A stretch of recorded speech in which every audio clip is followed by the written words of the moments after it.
도감청 의혹 좀 얘기해 보겠습니다.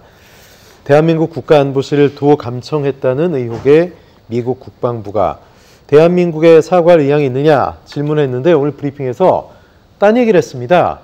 사과할 거냐 그랬더니 다시 말하지만 이 사안은 검토 진행 중. 우리 한국과 아주 좋은 관계를 맺고 있다. 누가 좋은 관계 아니라고 했나요? 네, 국방부 부대변인이 얘기했는데 그야말로 동문서답이 아닌가. 미국도 그렇고 우리도 그렇고 정부 입장에서는 좀 서둘러 진화시키고 정리하고 싶은 그런 마음일 텐데 글쎄요. 일단 그냥 단순히 봐도 왜 혈맹이고 우방인데 도청을 했을까? 과거에도 물론 미국이 그랬다고 하지만 글쎄요. 뭐 국정원장으로 계셨기 때문에 뭔가 일반인들은 또는 범인들은 알지 못하는 그런 대단히 중요한 정보 관련된 것들이 저렇게 서로 국방에 있어서 뭐 혈맹이라고 한 나라들까지도 서슴없이 도청을 하는 건지 원장님 생각은 어떠세요? 제가 국정원장을 1년 전까지 역임을 했기 때문에 네네. 오히려 제가 얘기를 하면 국정원법 위반입니다. 네. 그러나 공공연한 세계적 비밀은 지금 이 순간에도 각국의 정보기관은 누구를 막론하고 국내는 하지도 않습니다. 우리 국정원도 각국 간의 도청을 하고 있다. 그러나 한미 동맹인데 왜 우리를 하느냐? 합니다. 그러나 그것이 만약에 사실로 발각됐다고 하면은 미국에서 부인하면은 우리 정부도 부인해줘야 됩니다. 한미 동맹 차원에서. 그런데 미국에서는 인정하는데 우리 정부는 안 했다고 했잖아요. 예. 마치 윤석열 대통령의 외교가 얼마나 빵점이냐 하면은 한일 정상회담에서 그렇게 굴종굴욕하고 지금 일본에서 청구서가 날라오고 있지 않습니까? 그래도 잘했다는 거예요. 우리 언론이 야당이 이것을 반대하는 것은 외교를 망치려고 한다. 국익이 아니다. 하는데 일본 보세요. 바로 청구서 내려와서 독도는 일본 고유 땅이다. 네. 이런 얘기를 하고 있지 않습니까? 그런데 이번에도 한미동맹 차원에서 만약에 도청을 했다 하더라도 일본이 부인하면, 미국이 부인하면은 우리도 인정할 필요가 없다고 생각합니다. 그렇지만 미국은 인정을 하고 국방부 장관이 우리나라 국방부 장관한테 유감을 표명하면서 한미 고위급 인사가 접촉을 하고 있다. 예. 국무성에서도 부대변인이 그렇게 하고 있다. 또 잡고 보니까 21살짜리 주 방위군이 네. 하고 있으니까 바이든 대통령도 어떻게 21살짜리 저 청년한테 1급 비밀을 지급할 수 있는 것을 했느냐. 이렇게 강하게 질타를 하고 원인 규명을 하고 있지 않습니까? 그런데 우리 김태호 1차장은 인정한 거잖아요. 그렇죠? 그렇죠. 인정한 네. 거죠. 우리 김태호 1차장은 우리 출발하면서도 부인을 했고 아니다. 도착해서도 네. 악의적 도청은 아니다. 아니 예. 불법 도청이 어떻게 악의적이 있고 선의적이 있습니까?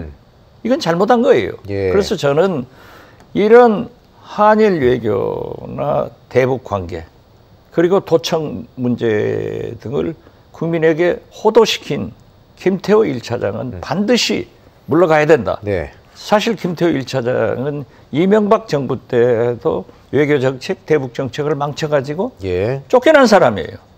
그런데 윤석열 대통령이 다시 등용했는데 형사처벌 받고 있었잖아요. 그런 사람을 임명해가지고 나중에 사면까지 했으면 잘해야지.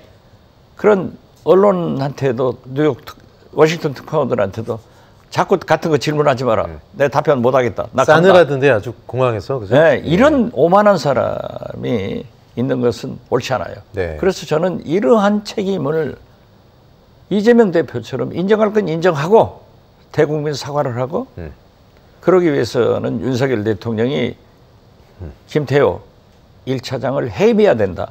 그렇게 요구를 합니다. 네, 그 해임 말씀, 뭐 민주당 입장 일단 김태호 차장 해임하라는 거고. 근데 국민의힘에서는 그것도 제가 제일 먼저 얘기했어요. 네. 툭하면 탄핵이고 툭하면 해임 얘기하느냐. 국민의힘 쪽에서는 또 이렇게 얘기하고. 아니 그 얼마나 많은 한일 정상회담에서 네. 에러가 나왔고 잘못이 나왔고 예. 지금 아니 주권 국가에서 네. 아무리 한미 동맹이 중요하고 우리의 기본 철학이라고 하지만은 미국에서 인정했으면은 주권 국가인 우리 대한민국에서는 강력히 항의해야 됩니다. 그리고 재발 방지를 요구하고 네. 이걸 뭐 조사해서 한미동맹에 금가는 그런 일을 해서는 안 되지만은 저렇게 눈도 깜짝 안 하면서 국민들을 속이고 거짓말하는 사람이 과연 안보실 1차장으로 적임자예요? 저는 아니라고 생각합니다. 그런데 한미 정상회담이 이제 얼마 안 남았기 때문에 큰일 앞두고 어떻게 뭐 실무자를 해임하냐 이런 얘기도 하거든요. 아니 안보실장도 해임했는데 1차장이 무슨 상관이에요? 네, 그렇군요. 그 김태효 1차장이라는 분 좀 부정적으로 말씀하셨는데 대외관은 어떻게 보십니까? 네. 그분이 지금 현재 하고 있는 그러한 외교 안보 문제에 대해서 부정적이라고 생각하지 않는 분들은 네. 아마 윤석열 대통령 한 번뿐일 거예요. 진성준 의원은 뭐 사대주의가 심각하다 이런 얘기까지 했거든요. 그렇게 보세요? 그분이 그런 분이에요. 아. 그러니까 거듭 말씀드리지만은 이명박 정부 때는 비서관으로 대북 문제, 외교 문제를 다 실패해서 해임당했다니까요. 네. 그리고 사면도 되지 않은 사람을 윤석열 대통령은 아크로비스타 알려진 바에 의하면은 같이 이웃 사촌이니까 다시 1차장으로 승격시켜서 임명했는데 지금 그분이 그걸 잘하고 있냐 이거예요. 네. 잘 못하고 있다 하면은 책임을 물어서 해임해 주는 것이 좋지. 왜 알력관계에 있던 김성한 안보실장, 이문희 외교비서관, 김일범 의정비서관을 예. 해임하냐고요. 또 그 자리에 김건희 여사의 6개월짜리 특수대학원의 동기다. 고대 언론대학원 뭐 동기라고 하죠, 그죠? 예, 글쎄 그러한 것으로 인사를 하고 있기 때문에 예. 윤석열 대통령은 인사를 망사로 하고 있기 때문에 지지도가 지금 다시 20%대로 떨어지고 있지 않냐고요. 예. 그러니까 국민이 무서운 거예요. 네. 그러면 인사에 있어서 이런 아쉬움들이 나오는 배경, 인재풀이 워낙에 좁기 때문에 그렇다고 보십니까? 어떻게 보세요? 자기 사람만 검찰 사람만 쓰려고 하니까 김건희 여사가 추천하는 사람만 쓰려고 하니까 좁지. 광범위하게 찾으면 많아요. 네. 훨씬 훌륭한 안보실 1차장을 할 분이 많아요. 우리나라 군인도 많고 외교관도 많고. 그렇게 얘기하면은 인사가 망사죠. 그 윤석열 대통령이 집권 1년간 실패한 것 중에 가장 큰 것이 인사를 잘못했다는 것 아니에요. 인사가 만사가 아니라 망사를 만들었다는 것 아니에요. 네. 왜 없습니까? 앞으로도 그럼 그 부분은 좀 개선이 될 가능성이 희박하다고 보세요? 지금 현재로는 네. 윤석열 대통령이 너무나 신임하기 때문에 예. 희박하지만은 국민 여론이 야당에서 정치 공세를 하면은 내놓지 않을 수 없을 겁니다.